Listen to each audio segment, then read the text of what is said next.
We are the sons and daughters of the soul. We are resilient and forever forward-thinking. We ask for nothing else than the opportunity to live and to create the lives that we were meant to live. We want nothing but an equal chance at options and possibilities. The same possibilities and options to live out our potential as our fellow man. We want to be heard, understood, and expressive in our reality. We are the future. We are the creative. We are here.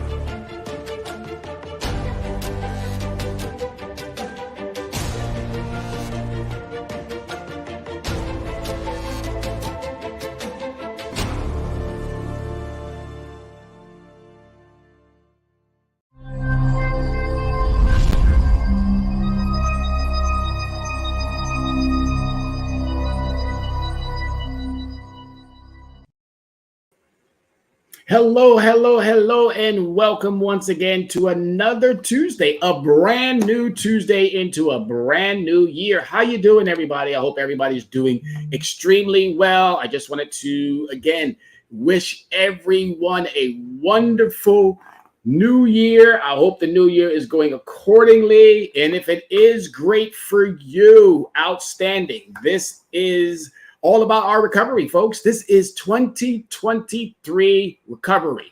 Think about that. 2023 recovery. 2022 is behind us. It's done. It's over with. It is out of the picture. You are now going to have to focus on your recovery. My name is Tyrone Glover, and I am the Dress Down CEO of Leverage Credit Recovery. And I want to thank you for, again, starting off this year in a positive, starting off this year in a great understanding, because it's all about now your recovery. I was just listening to some of the pundits out there, and they're still screaming recession, recession, recession. Ladies and gentlemen, I'm going to put it to you clear as possible. Those multi-millionaires, those rich individuals, uber wealthy individuals, they're not talking to you. They're not talking to me. They're not talking to us.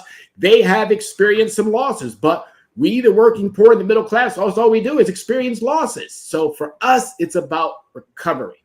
70% of the population is on a trajectory to recover, because there's a lot of things that we do not do. But my job is to help you now understand these things that you're going to have to do. I'm the credit guy. I'm a guy who loves everything about credit. And for the past 20 years, that's what I've been putting all of my interest, emphasis, and everything into, to get a beautiful knowledge and an understanding of how this credit game works. And I'm here to tell you, new laws are out. I was just reading them and going over them for each state. There are new credit laws out that are going to help you.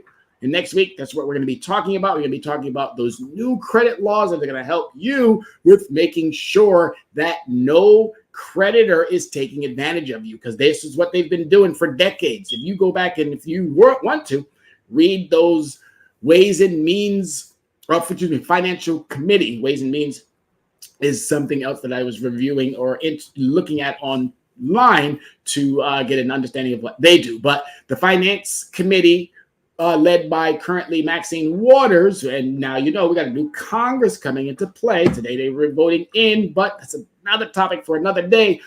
My point that I was making is that new laws are out, and if you are interested in learning and understanding how they're going to benefit you, tune into next week's show, because we're going to be talking about all of those brand new credit laws. If you haven't already, go ahead and do yourself and do me that favor. Go ahead and grab that device. Send that information out too. As you can see, I'm already on and I'm sending out that information. So go ahead and do me a favor and service by adding that information out there as well. We're going to be giving it to you just like we always do. Direct, in your face, no gloves. We're not sugarcoating anything, because we're not Willy Wonka. We are going to be telling you exactly how this must be played, how you're going to have to do what you need to do. And if you do 2 months, 3 months, 4 months, whatever time frame you're looking for, you will be in a position to actually set yourself up for financial success, generational wealth, and then you can start benefiting from all of those other programs and processes that are already out there. My good dear friend and mentor, Dr. Yana B. Woodhouse, who is phenomenal and all of the aspects of what she does to enhance the credit piece that I do. She is brilliant in all of those financial components that's going to help you build generational wealth. If you are unsure, please, by all means, tune in Thursdays to her show, Access Wealth Nation. It's going to help you with making sure that once you have the credit piece in play, everything else that you need is in our house, our Soul City house. We have all the experts under one roof because we want to make the transition nice and smooth. And I'll be bringing her along with other fabulous individuals into the program so that we can be doing what we need to do, which is making sure you are on point when it comes to your finances. So we're going to jump right into the conversation, a necessary conversation. It continues, folks, and it's around financial literacy. We need to make sure that you are able to do what you want to do. It's just that simple. You need to be in a position where your finances speak for themselves. Okay? We be looking at our credit scores. We're looking at all of these indicators and things of that nature. But I'm here to tell you, your credit scores are incorrect. They're incorrect. They're setting you up for failure. And we have to stop setting ourselves up for failure. We have to stop putting our information so out there that it does what for us? It doesn't give us the information or the understanding that we need when it comes to these creditors. So today we're going to be talking about one of the coolest topics that I like to talk about too, besides credit, is are you operating a business or managing a hobby? So everybody, it's not a resolution. It's a commitment and a contribution. Welcome to Recovery 2023 Recovery. It's right there, folks. That's what we're doing today. This is what's going to set the tone for you moving forward. Everyone keeps talking about what's your resolution? What's your resolution? What's your resolution? Well, folks, it's a commitment. Make that commitment and be dedicated to the contribution. And everything that you're seeking will pay off. It's up to you this year, 2023 recovery. Don't sleep on this one. You sleep on this one, I'm telling you. What are you going to wait for the next pandemic? You're going to wait for the house to get out its situation in order, and then you're going to start? But when? Start today. You've already went out, you purchased those gifts, you made sure that the loved ones had, you did your due diligence in the gifting season. Now I'm asking you to do your due diligence in the investing in you season. Because if you do, I'm telling you, those of us who already know how we can help you, we're going to be there. We're going to be there to hold that hand. We're going to be there to give you that support. We're going to be there to provide every bit of understanding that you're going to need to move forward. All right, the necessary conversation around financial literacy continue. What is a business? The agenda for the day. What is a business? What is a hobby? Business or hobby? Is that the one? Which one are you actually operating? A business or a hobby? We're going to talk a little bit about once you've established a business or you are still doing a hobby and you want to turn it into a business. Wage and hours in New York. All right, New York State, there are wage and hours for each state. I chose the state in which I live in because primarily I'm addressing a lot of individuals within a community of Yonkers, New York, which is in New York State. And if anyone has any questions about their states, doesn't matter. Reach out to Soul City Network, reach out to Leverage Credit Recovery, reach out to Access Wealth Nation, and we'll make sure that you get that information. Also, ending it off with some contact details and literally that social media platform to let you know how to stay in contact with us.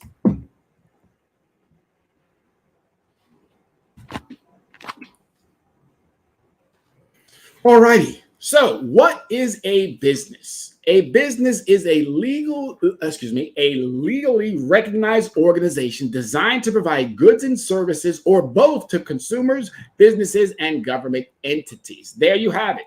If you're operating in that manner, and clearly there's some tax understandings that come with that, IRS, because that's for them to be able to tax you properly on your business when it comes to your resources and how you're making that money.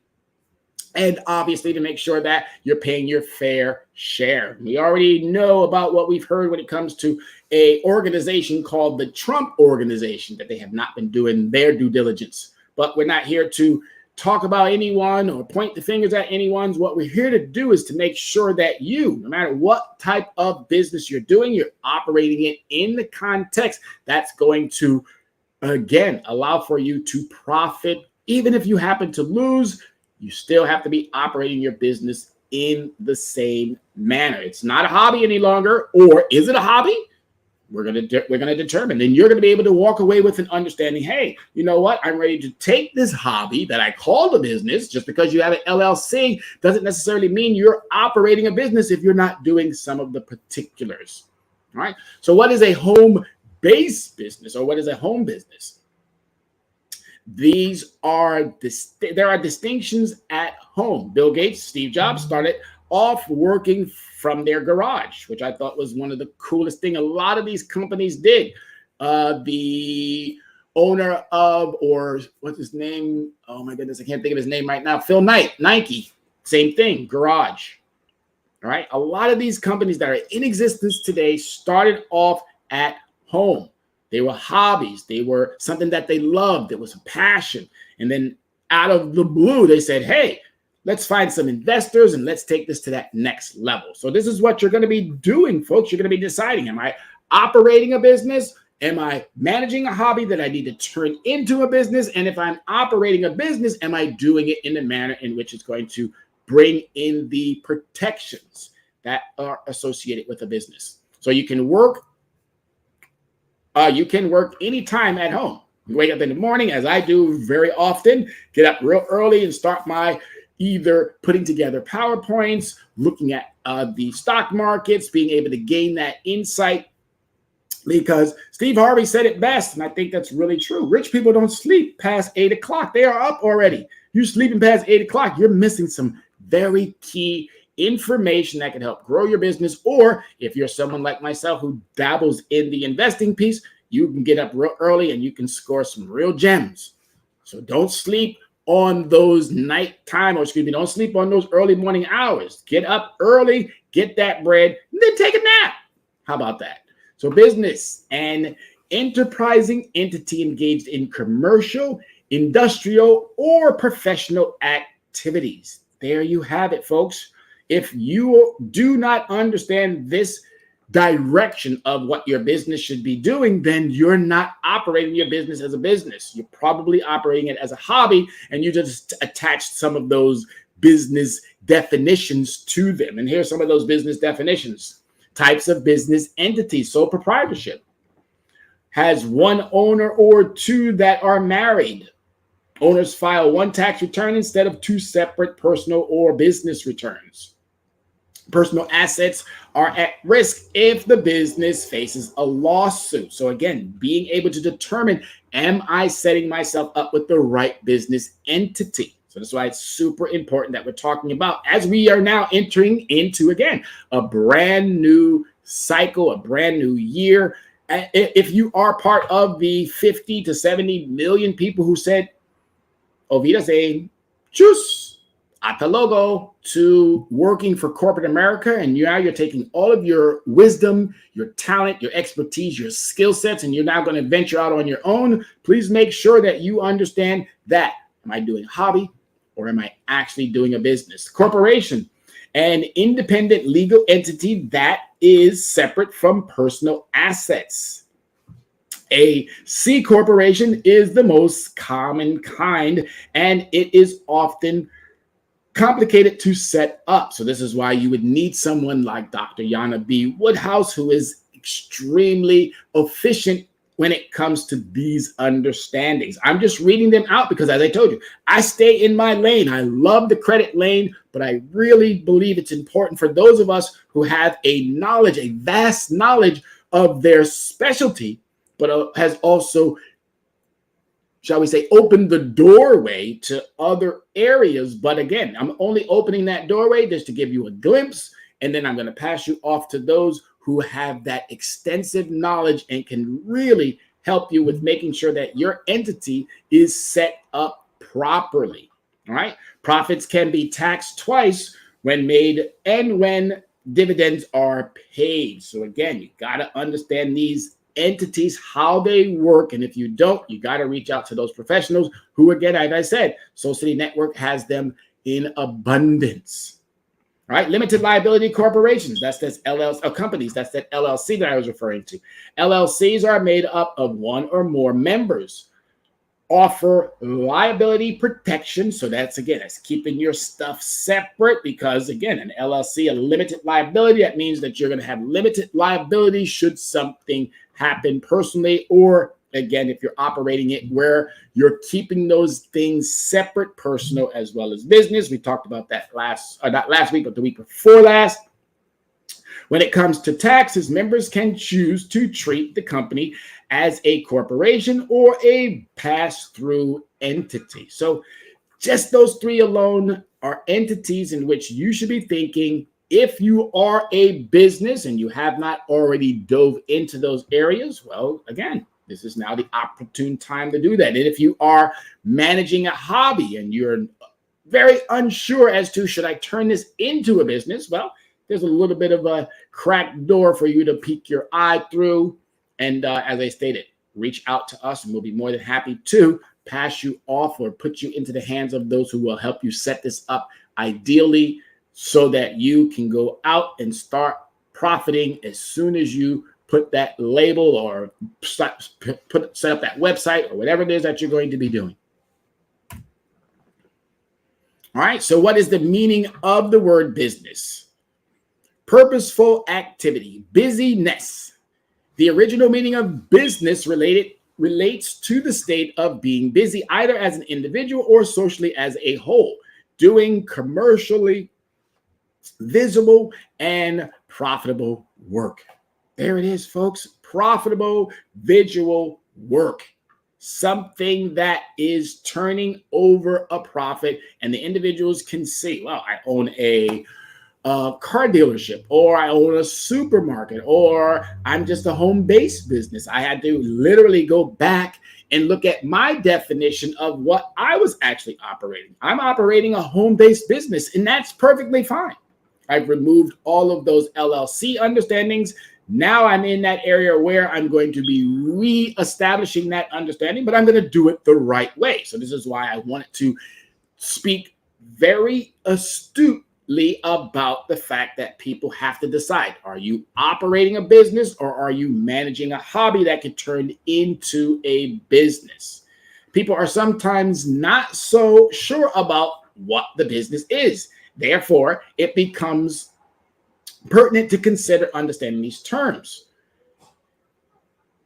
They do not know that business are formed by identifying a problem with a niche and solving that problem. Credit for me was the business that I understood because 70% of the population does not understand how that credit formula or that method works. And that 70%, again, that goes across a multitude of ethnicities. And that's probably even higher. I'm going to leave that number right there at that 70 because that 70 allows me to let us all know we're nowhere near where we need to be when it comes to the understanding of credit, plus all of the reports that I have read from the Finance Committee, again, led by Maxine Waters, which is going to be switching over here because the new Congress is coming in play. But my whole point is that there are reports after reports after reports after reports after reports of the habitual abuse of three companies, Equifax, TransUnion, and Experian. All they're doing is abusing us. So there was the niche that I found, all the abuse that was going on. And being that I'm someone who comes from the business community, I've been able to allow for that piece of my skills and expertise to actually play out and help individuals with, again, solving problems. Because finance, when that is a loss to a business through whatever the contractual understanding, how that breakdown may have happened, it's a loss. That loss can be written off. If that loss is written off and the individual who might be attempting to collect from you has taken that write-off, well, they can't then come after you and say that you still owe them money. that's how this credit piece works. And this is how we're getting duped, because you get guilted into thinking you still owe them, not knowing, because they're not divulging the fact that they have taken that business right off and they have collected. It's called overbiffing. They're understating their actual loss. You don't know these things. You're setting yourself up for failure. You're setting yourself up for paying someone something that you do not have to pay. So that's where I've identified the niche. I have the solution to provide to solve the problem. My apologies. So, what have you figured out about your business?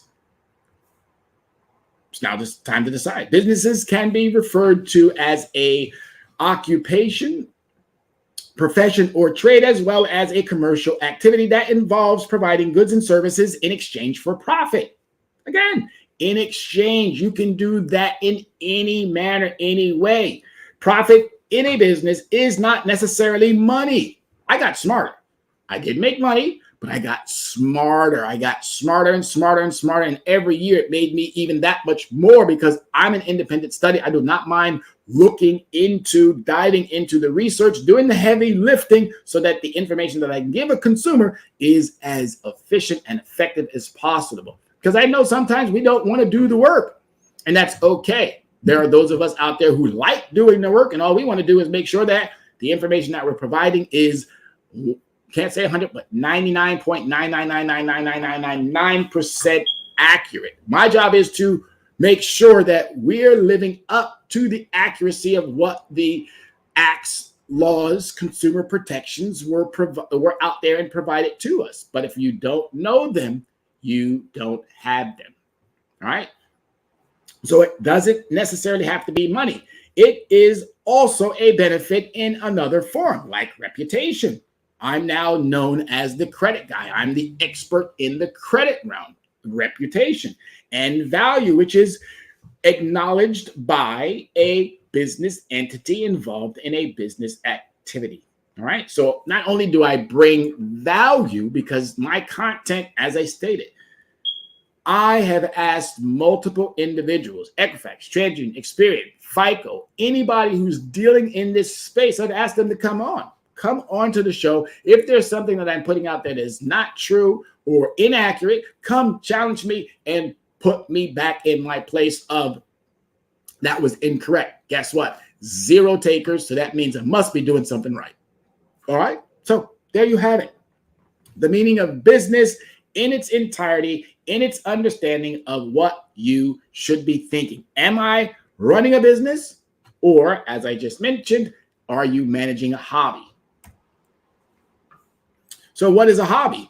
A hobby is usually a passion of yours.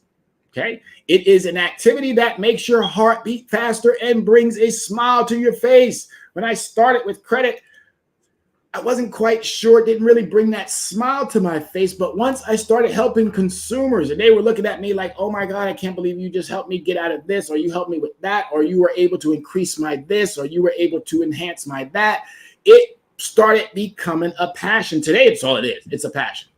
Educating individuals is a passion. I love it. I've always loved it. I just was in different industries when I was providing that education. Flight attendant, yeah, you're providing education, because a lot of times people are asking you for, how do I get there? How do I do this? And you got to go research that, because when they're in a flight 39,000 feet in the air and they're looking to get that connection, depending on wherever you're landing, you want to be able to give them concise information. When I worked for Petco as a general manager, and I ran 4 different stores as a general manager. Yes, 4 different stores. Yeah, they took advantage of a brother just like me, because I'm so good. But all those stores did extremely well because I took care of my people.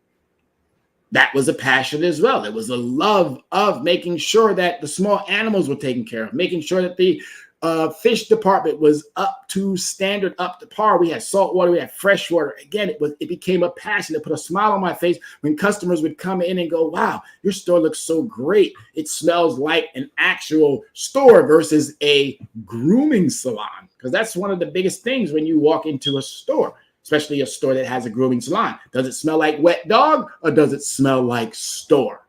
Well, again, if you're doing the right things, it's always going to smell like store and not like the grooming salon, because that's a very unpleasant smell when you walk into a building. All right. So it has to be something that makes that heart beat faster and brings a smile to your face. Even if you have clients ready to pay for your labor, it's probably still a hobby. You may render your services to customers from time to time, but maintain your own schedule and enjoyment of this process. So there you are. There you have it. Is that what you're doing? If that's what you're doing, then that's a hobby, folks. It's not a business. It hasn't been attached to those elements that we just walked through when it pertained to a business. A hobby is a synonym for passion. It is an activity, literally anything that makes your heart beat faster and brings a smile to your face. You may take photos or produce pottery.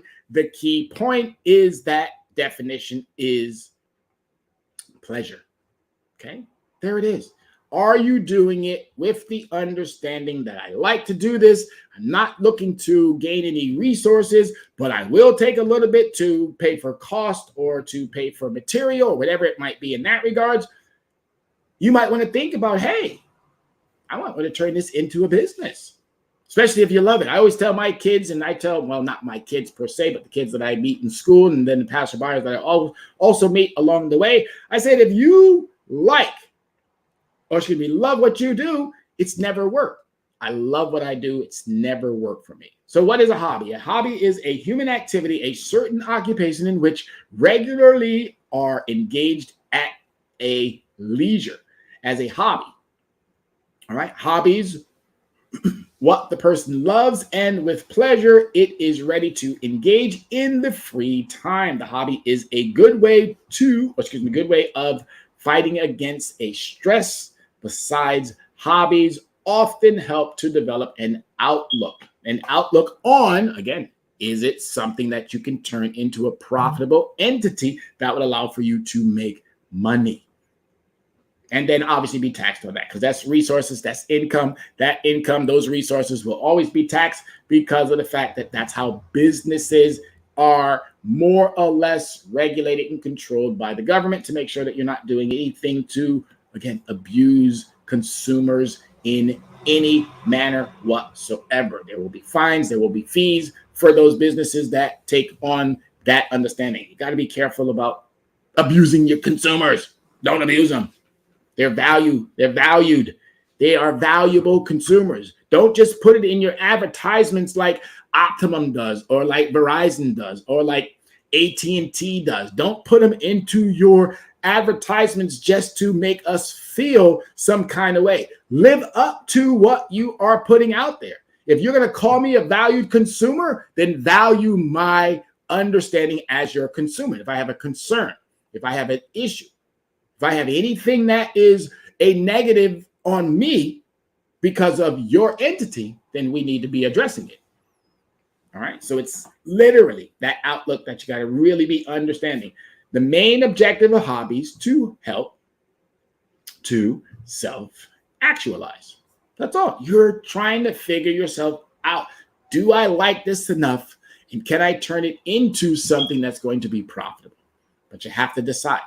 Which one do you want? If you want to continue doing it as a hobby, by all means. But if you're looking to make some extra resources or bread, as the kids are saying, off of that hobby, turn it into a business. Make that money. 2023 recovery. You don't want to be working for individuals or corporations that have for decades been taking advantage of you. And when I talk about the wages and hours, you're going to see exactly what I mean by that. All right, so business versus hobby. So it requires more consistency than a hobby. That's a business. If you are spending a lot more time and energy, then guess what? That's a business. You might want to change that in from the hobby into a business. You are dependent on your client's needs. That means you're meeting their understanding. That means you're not doing it based on, oh, I'm just producing something and I'm going to put it on a website or in a book or whatever, and then people are going to decide. You're actually tailoring your business towards the consumer's demands. Now you're operating a business. If you're just creating a, shall we say, a poster, a picture of you're designing clothing, and you're just going to put that out there, small, medium, large, or whatever the understanding may be, you're doing it for yourself and people are viewing your page, then that's a hobby, right? But if you're tailoring it specifically to a client's understanding, now you're operating a business. Decide what you want to do, folks. Decide. Assume that you have a license. Again, a lot of these financial services do require that you have some form of a license. You don't need to be a certified accountant to do what I do when it comes to the credit realm. You can have these notifications or these credentials, but a lot of them are not recognized across the nation. So you really got to be careful that you're not getting something that, again, it might say certificate on it, but it has no real true meaning.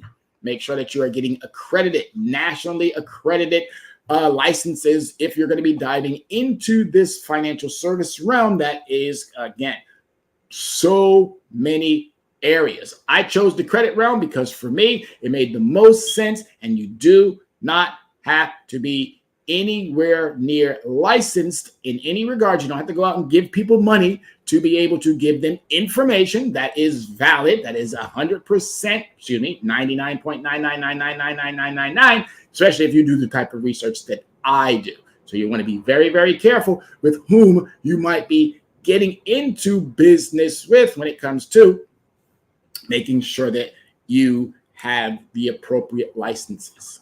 All right, so there's a middle ground, as always, might bring a lot of joy. So that could be a business and that could also be a hobby. You want to have fun. You want to enjoy what you do, because if you do, it's not work and requires time and effort. Both hobby and business, they both require that time and effort. And as always, let's stop and see what the hobbies have. Is something you do for pleasure.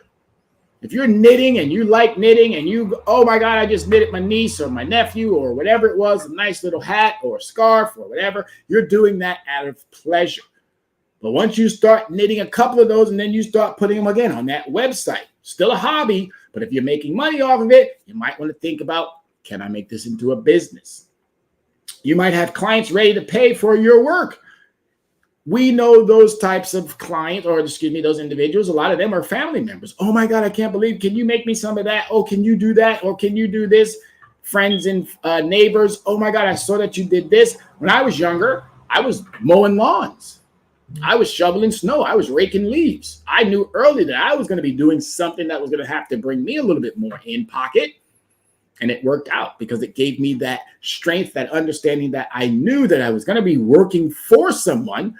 But as I was working for someone, I saw that this working for someone is not necessarily always the best thing. So I had to really go back inside and look at, wow, all of my years of expertise and talents I've been giving to entities, but what have they really been giving back to me? So that's why we had this huge, and it's called the Great, it was called the Great Resignation. If you haven't heard it, look it up. Millions and millions of people got sick and tired of working for habitual abusers within their industries, taking advantage of, not paying fairly. I can talk about so many industries that do not pay properly. I was working for a company, and that company hired me as an analyst. As an analyst, somebody who goes into their locations, analyzes certain understandings, and bring that back so that the company can understand, hey, this is what they're doing and this is what they're not doing. One of my supervisors walked into the store and didn't even say good morning. Started right on, how come this is not done? And how come that is not done? Never met her really in person. It was always either over the phone or whatever the case may be. But when someone introduces or comes into a space that you are in every single day, the first thing to do is good morning. How are you doing? You know, the niceties. But this lady walked in and went right into chewing. And I was like, oh, that's not going to work. So a day or two later, I get called down to the corporate office, and I was told, well, you're being too analytical. And then I kindly responded with, but isn't that the title of my job? So I kindly said to them, well, since you folks, your business, but clearly you have a personality conflict and not a performance issue. So I kindly bowed out. Thank you very much, but I don't need the job any longer. Thank you. And guess what? 2 days later, had another one. So you know your stuff.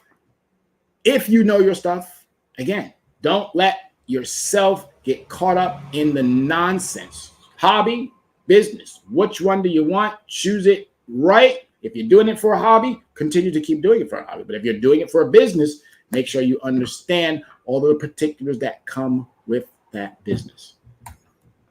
All right, so what is the meaning of a hobby? Hobby makes your life brighter and more enjoyable. Most people think the hobbies as an exciting pastime and consider their job dull money making necessities. So that's all. They're just getting a little bit, being able to go out to lunch, being able to maybe stop off at a movie once in a while, take the kids out, take the husband out, take the mate out. Doesn't matter. That's all it is. It's just a little bit of money that someone may say, thank you for knitting me that scarf. Thank you for cleaning that area or raking those leaves or mowing that lawn or shoveling that snow. But be careful in whatever activity that you're doing, make sure that it's being done safely. But the good news is that you can combine both and transfer your lifestyle by making your hobby into a lucrative enterprise. Credit is a lucrative enterprise. My niece currently does hair. She's fabulous. And when I say fabulous, she's an oriented, detail, proficient person who loves to make sure that her styles are just as immaculate as can be. So that's why I really love talking about what she does, because she pays so much good attention to making sure that whoever sits in that chair is going to get exactly what they want. Exactly what they want, which is a perfect hairstyle, a perfect way of being able to go out, and it's going to last you for some time. So she took her passion of taking care of her daughters and maybe some of the nephews and nieces and some of the family friends, and now she turned that into a lucrative enterprise. Still doing it as a hobby, and now we're getting ready to transfer that hobby into a full-blown business. People are sometimes not so sure about what business is. Therefore, it becomes pertinent to consider understanding the terms. Talked about that. They do not know that businesses are formed by identifying a problem within a niche and solving that problem. I wanted to reiterate that piece because, again, that's what business is all about. Identifying a problem within a niche and solving that problem. Business can be referred as an occupation, profession, or trade, as well as a commercial activity that involves providing goods and services in exchange for profit. So I wanted to make sure that you understood the distinctions between the two. Business, profit in business are not necessarily money. It is also a benefit in any form. Okay, reputation and value, which is acknowledgement by a business entity involved in business activities. So there you have it, folks. You got the meaning of a hobby. You got the meaning of a business. I dove into a lot of what you need to know if you are going to, again, continue your hobby or move it into that business realm. But as I stated, I'm the credit guy. I will fill you in on all things credit. If you want, go back and review some of those other shows that we put out there. They're on Soul City Digital, where you can find a plethora of wonderful content that's going to cover a variety of different areas that we focus on, primarily the credit area. But again, Soul City Digital has content that will satisfy anyone's desire. You just got to go there and make it happen for yourself.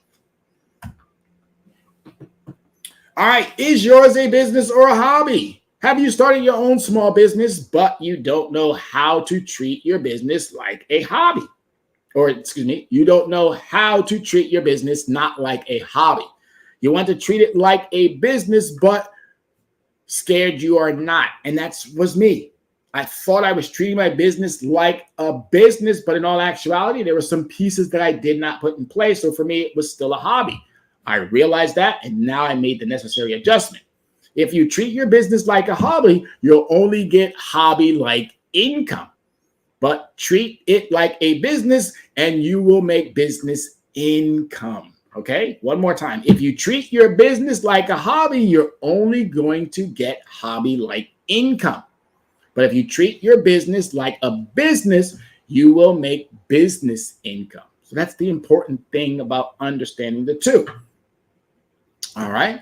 Why you should treat your business like a business, not a hobby. So decide business versus hobby, business versus hobby. And as we talk about business versus hobby, so here's some business understandings. You have a reasonable expectation of making a profit. That's a business. Okay. There are the verses, profit motives. All right. So a hobby, you will sell occasionally, but make money. Making money is not your main goal. There's the difference right there. Another one, you invest significant personal time and effort. You depend on the result income. All right. So the verses, effort and income. Hobby, it's something you do in your free time. You make the bulk of your money elsewhere. Hobby, it's something that you just sit around the TV, or you get some time where you can be off to yourself. If you're a painter and you like to be able to have those moments of where you can just create, that's a hobby. But if you're doing it and you depend solely on that resource as your income, then you're doing it as a business. So it's good to know the difference.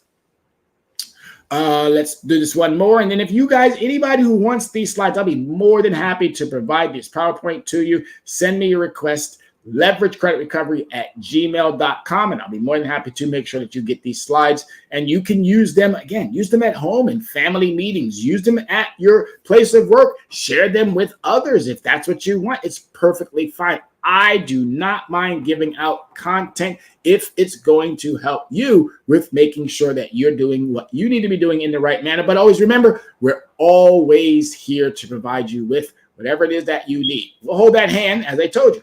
I don't mind. We've done the heavy lifting. We need you to now start recovering. Recovering. It's just that simple. All right, I'm going to leave that there. I'm not going to read through the remainders of those. But again, you got profit motives. You got effects and income. You got reasonable expenses, background, customers, and professionalism. All right. Those are the verses, business versus hobby. Once you get that down, I'm telling you, you're going to want to put your hobby into a business now that you now know the difference between the two. Don't be scared, as they say in the South. Don't be scared. Make it happen for you. And I'm saying don't be scared. Make it happen. This is your year. Make it happen. The experts, as I say all the time, we're here. We're ready to help. You got to want it more than we. All right, the data. The data always tells us everything that we need to know. It just gives us some key points. 55% admitted that they would like to turn their hobby into a side business, but are yet to take the leap. Why? What are you afraid of? Get out there, do it. It's a brand new year. Brand new year. Brand new year. You need resources. You need understandings. Don't worry about it. There's plenty of them out there. The Biden administration provided ample resources. The recovery itself provided ample resources.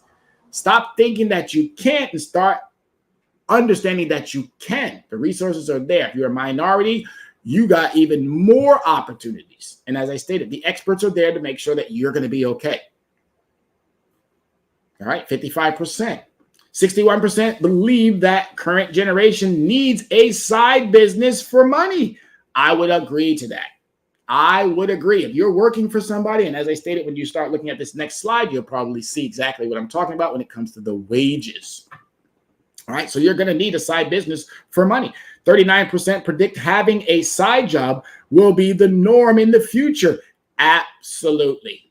Absolutely. And it's kind of disappointing to say that. No, not really disappointing. It's encouraging because businesses are downsizing, and it's encouraging for those who can do, say, for 20, 30, 40 people that are guaranteed clients. Just think about $300 a day. You do $300 a day times 30 days, that's $9,000. That's way more than you're probably getting right now from your employer. if you have a niche and you're solving an actual problem. It's not that hard. You're going to need another job, a side job or a side hustle or a hobby, something that can generate income or resources. Yeah, I agree with that 39%. Predict that a second job or a side job will be the norm in the future. Agreed. Average side hustle is worked on for 16 hours a week. That's if you're doing something on the side. They got these gig side hustles, the gig economy, driving for Lyft, Uber, doing the Door Dashes or things of that nature. And that's another whole ball game that needs to be discussed, and it needs to be adequately reviewed and oversight. Right now, they're just running the Wild Wild West. And I don't like it. I think it's very disappointing. It's a lot of disservicing going on. But again, if that's what you want to do it in the manner in which it's going to be profitable for you, because as we just predicted, 39% predict having a side job will be the norm in the future. Nearly 42% of side hustles surveys say that they would like to grow their side business. So what are you waiting for? What are you waiting for? Stop sitting around thinking that the opportunity is, well, let me rephrase that. The opportunity is already knocking. It's already knocking. It's already letting you know the last 2 years opportunity has been knocking. We might not have been able to get the desired information, but now we are able to. Brand new year, folks. Brand new year, new laws, new understanding. Not very many people are talking about that. Why? Because they still want to keep you in the dark. I don't believe in that. I will talk, because I need you to understand you're not going to get it from the federal government. You're not going to get it from your current employer. They are doing everything that they possibly can to, obviously, well, the federal government's doing more than clearly your employer, but your employer, again, how much do they value you? If they don't value you enough, you might want to be looking for another opportunity that will grow and surpass what you're currently doing. Oh, let me go back to that because I wanted to read. Ensure your side business is something you enjoy. Please do. Because if you don't, it's going to become a task. You're not going to like it. Focus on tasks that generate revenue, money. You want to be making money. If you're not making money, it's a side hustle. It's a hobby. And there's nothing wrong with that. If you like doing that, that's perfectly fine. Build a strong social media presence. If you have to go out and hire someone, that's going to be more costs. In the meantime, just do it on your own. Don't take on too many social media platforms, Twitter, LinkedIn, Snapchat, whichever one, Instagram, whichever one that works for you. Keep it small, keep it minimum, but have those presence. I had to get back on Facebook as much as I hated it. And as soon as I got back on Facebook, someone tried to hack my Instagram. It's just protect yourself. Be very, very careful if you decide to use the social media presence. Be very, very careful. Set long-term goals. These are not short-term understandings. 5 years, 3 years, 7 years, 8 years, 10 years. I'm now entering into my 7th year of being back here in New York, and I can't wait because as of July, that's when I'm sure things are going to take off. I'm already feeling the itch in my palms, so that means things are probably taking off already.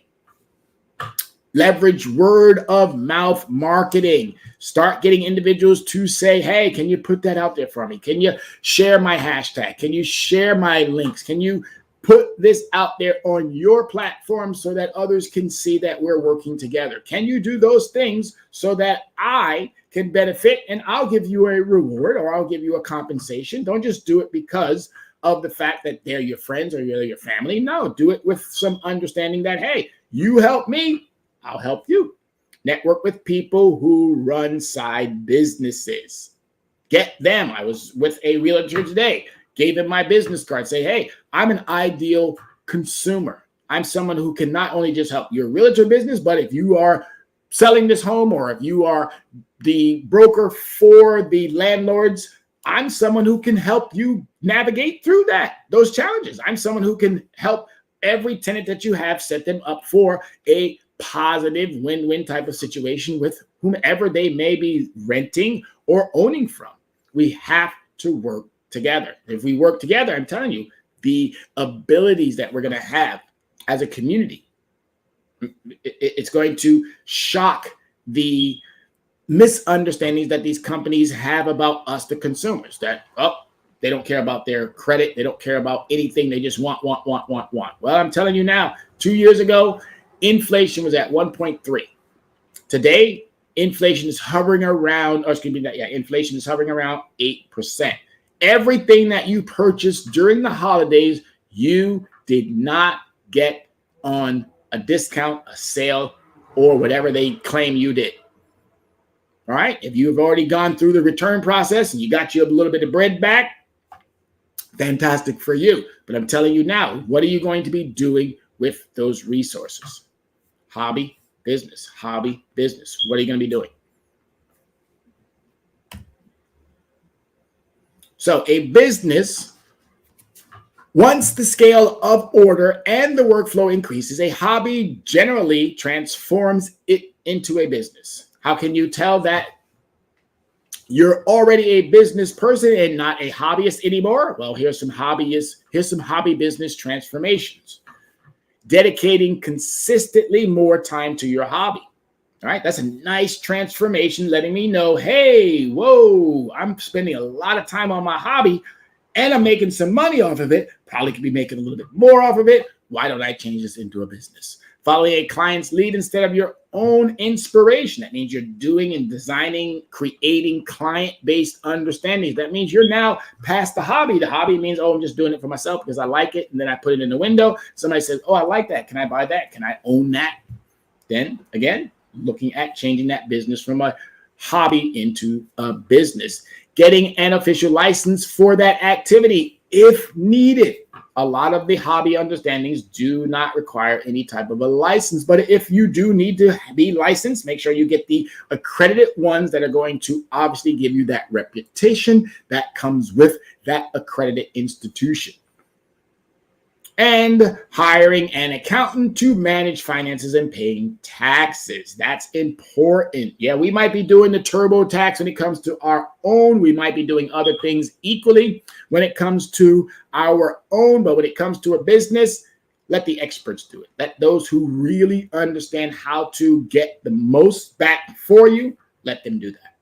These signs may seem dreadful for some hobby lovers since this change brings the risk of loss of sense of fun and fulfillment from doing what you like.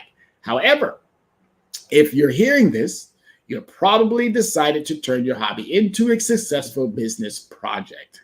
All right? You're probably already there. You just needed someone like myself to let you know, guess what? You should be changing your hobby into a business. All right, so here's where it gets interesting, folks. This is the part that I always love to talk about is money. New York State minimum wage. But I really wanted to hone in on that federal. If the federal government were to get up off its hiney parts and raise the federal minimum wage, a lot of situations would be far better and greater.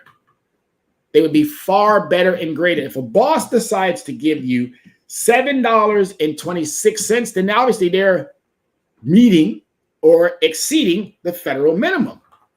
We got states that are out there doing it, $14.20 for New York State as of 2023. So, ladies and gentlemen, please make sure that you understand how much money that you should be seeing in your paycheck. If you're not getting $14.20, there might be something wrong. Okay? New York State minimum wage rate is $14.20. This is greater than the federal, which is $7.25. But here's the shocking piece. This right here. That's what's shocking for me. The New York minimum wage, was last changed in 2008 when it was raised from $7.05 to $7.15. Now, obviously, over that time frame, we're now 2023. So you're looking at 2008, 9, 10, 11, 12, 1, 2, 3, 4, 5, 6, 7, 8, 9, 10. We're talking about already 18 years. We're at 2020. Add another 3 more there. We're talking about 21 years. 21 years, and where have we gone? Not very far. But 10 plus 3, we're talking about 13 years. My apologies. Got a little ahead of myself. But we're talking about 13 years. 13 years. And they're just getting it to $4.20. Now, if I'm not mistaken, didn't the same New York elected officials ask for $30,000 more in their pay? Even though they're already making $110,000, they still need another $30,000 more? Come on, people. Come on. New York State, federal government, y'all all got to do better. Got to do better. Minimum wage, when you're asking us to go into these institutions and into these organizations and perform at the highest of our abilities, but yet you're only going to grant us a minimum understanding, you got us confused. But that's why you got me now, to help unconfuse you. All right, so the current minimum wage rate as of December 31st, 2022, New York State is $14.20. The minimum wage in New York City is $15. And obviously, if you live in other communities in the city, 11 employees or more, and for small employees, 10 or less. The minimum wage of Long Island and Westchester counties is $15. But I really wanted to highlight that federal minimum wage of being $7.25. The federal government has to do better. New York State's minimum wage and labor law. There's a poster that's got to be out there. If they don't have that poster out there, again, they're violating, not providing the information that they should be providing to you. That Fair Labor Standards Act, FLSA. Remember it. Understand it. It protects you, the employer. Or excuse me, the employer and the employee. Overtime, minimum wage. If you're working overtime, that means anything over 40 hours. You're now at a rate of a time and a half. You're now at a rate of time and a half. All workers who put in over 40 hours are entitled to a minimum wage of at least 1.5. That's time and a half. New York State wage exemptions. There are, again, exemptions to certain understandings. New York State minimum under 20 minimum hours. Again, there are $4.25. This applies to individuals that are, again, working in New York State, not in any other state. You got to be very, very careful when it comes to the state norms.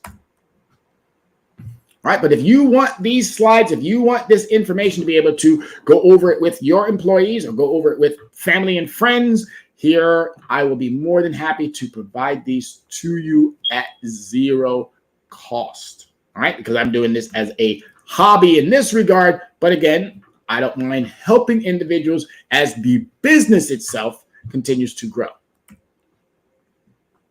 All right, so really super important. I wanted everybody to walk away. You got some frequently asked questions. If you have questions, please reach out to the entities that will be able to help you. If you can't find the answers to a question about the New York State minimum wage, please contact New York State or state labor law representatives with your questions. That's what they're there for. They're there to help you. But if for whatever reason they're giving you the runaround, reach back out to us. We'll be more than happy. Thank you, everybody, as always. Thank you, thank you, thank you, thank you, thank you. My contact details as we continue this necessary conversation. We're going to be doing this because we need to correct the narrative. We need to make sure that everyone who is residing in these United States, male, female, students, seniors, those most vulnerable individuals that are being taken advantage of, and that's 70% of the population. Here's my website, Linktree, Leverage Credit Recovery. Find that, Linktree, Leverage Credit Recovery. Linktree is really, really cool. It allows for me to put a plethora of valued content in one location, and you can click through it. You can view it on your own screens, or you can view it on the platform that is provided by Linktree. Email us at leveragecreditrecovery@gmail.com, and that telephone number is 805-428-9424. Looking forward to making even more of an impact this year. The library in Yonkers, New York has granted me every Saturday of the month, starting at 12 o'clock in the Tech Lab to do necessary conversations. You get to talk to a financial expert. So let's get out there and let's do what we got to do. Let's get out there, do what we got to do because the resources are there. And to wrap it all up, social media, baby, social media. Find us on LinkedIn, not on LinkedIn, find us on TikTok, find us on Twitter, find us on Instagram, find us on YouTube, Tumblr, Snapchat. Like us, follow us, join us. It's just that simple, folks. As always, I am so grateful to be doing what I do. I thank every single one of you. This is now Recovery 2023. Don't sleep on this, folks.